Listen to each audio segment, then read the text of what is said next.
let's jump into the game in Knoxville, Tennessee. It's Oklahoma at Tennessee. The Volunteers, 4.5-point favorites in, I think, a true elimination game. These are two potential bubble teams for the college football playoff. One of them will no longer likely be considered for an at-large bid. I will say Oklahoma with 3 losses might get spicy in certain scenarios, but for all intents and purposes, this is an elimination game, at least for the SEC championship. And it's a clash of styles, right? It's the number 2 scoring offense in Tennessee versus the number 5 scoring defense in Oklahoma. Interesting vibes on both of these teams. I think, at the start of the season, a lot of trendy picks to make the college football playoff, especially after we saw Joey Aguilar start the season the way he did. They both run into some roadblocks against the top of the conference, or I guess the meaty middle in the case of Oklahoma and Dallas. But with John Mateer's health getting better and better each week, it feels like this is going to be a really competitive game and a real interesting clash of styles.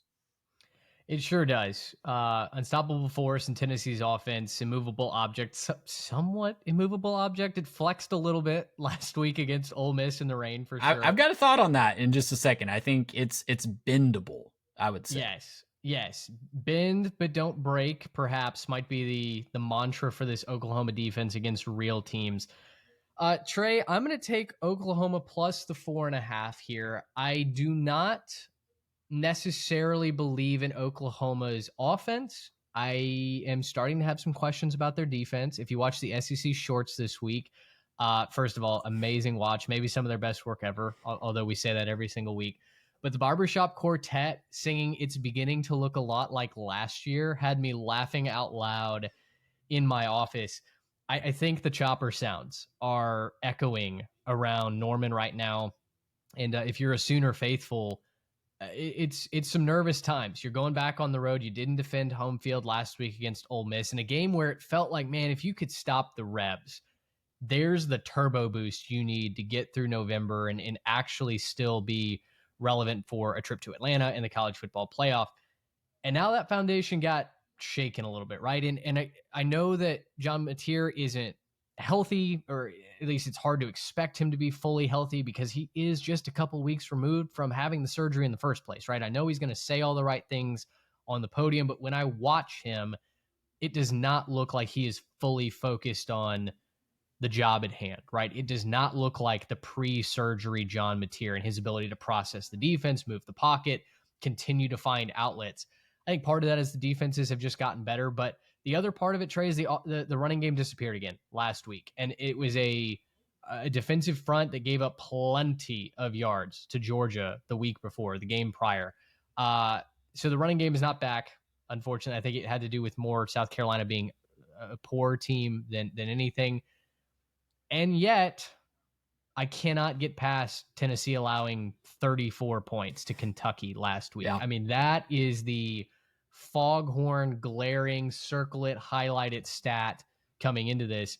If you're giving up nearly a 40-piece to Kentucky, who, with the 40-point outburst, Trey, still only rank 94th in the country in scoring offense, there's not a number of points that you can give me for Tennessee, and I'm going to feel comfortable here. So I'll take the points and bet that Oklahoma can probably find their way into the end zone enough times to keep this close. I'll see you're taking the points and tell you I'm going to take Oklahoma outright in this game. And we love that. I think it's less of a pick for Oklahoma and more of a pick against Tennessee, honestly, sure. Because I just can't get in on Tennessee for some reason. It's the defense, it's the offense exploding against really bad teams on their schedule, but going into a shell against Alabama, right? I know that game was on the road. I know they put up a lot of points against Georgia, but when the moment got really big, they just weren't ready for the moment, right? On either side of the ball in that one. So I hate OU's run game, like you said, but one thing I will say is Tennessee has been very susceptible to a lot of things on defense, but in particular, they've been susceptible to the QB run. So I think this style might match up well for what Oklahoma can do well. We know John Mateer can run. He doesn't need to grip the football as well to run. He can kind of tuck it up in his arm and not use his hands. So that's something Tennessee's been susceptible to, but really, I think it's going to come down to the situational defense in this one. That's where Oklahoma has a huge, huge edge. They're elite at holding teams to field goals. That's where I was getting at the bend, right? When they get in the red zone, they're fourth lowest in touchdown percentage allowed in the red zone. Just 37.5% of the time when teams get into the red zone against OU, do they score a touchdown. They give up some field goals, but that's fine when you have an offense that can trade field goals with them and sometimes end up with a touchdown. Tennessee, on the other hand, is worst in the nation at red zone touchdown percentage at 82.8%. Likewise, on third and fourth downs, those money downs, OU's allowing just 29% of conversions on third or fourth down. Tennessee's up at 42%. So when you're looking for a margin here, I think Oklahoma has some edges that they can really exploit. There's some stylistic things that they can exploit for Tennessee. I just don't trust Tennessee yet.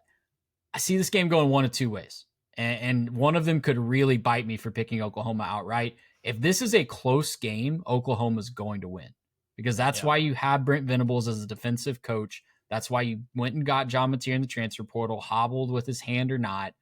You got him to win these close grind out games on the road in the SEC that you have to stay alive. I think they can get it done if it's a close game.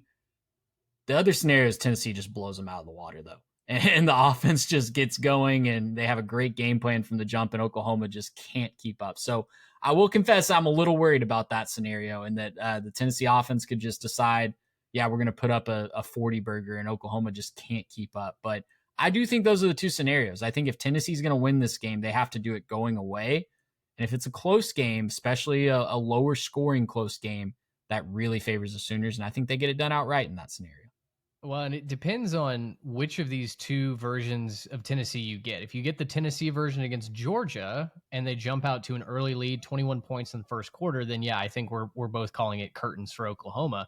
On the other hand, if you play like you did against Arkansas, where you're a little lethargic out of the gate, it's a close-ish game at halftime, and then you mess around in the second half like they did and almost lost to the Hogs at home, that's when I think we go from not only watching Oklahoma for the cover, but Oklahoma for the outright win.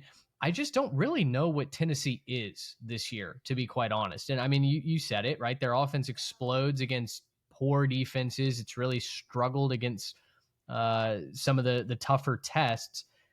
I don't really know what Josh Heupel's identity is at Tennessee, because if he is this offensive guru and this mastermind where he's putting his quarterback into all these great situations, then I would expect Tennessee to win 9-10 games at this point in a shootout style. But because that's not the case, because again, you've started and you've seen some improvement, right? With the quarterback change, Joey Aguilar has lapped what Nico Iamaleava did last year at Tennessee. But it's just felt like there should be a little bit more giddy up at times from the Tennessee offense. And I think that certainly is what has me concerned against, statistically a very good defense in Oklahoma. Well, winner of this one will stay alive in the SEC title race, albeit by a hair, and definitely alive in the college football playoff race. So write in, let us know what you think. Who is going to win this massive matchup in Knoxville?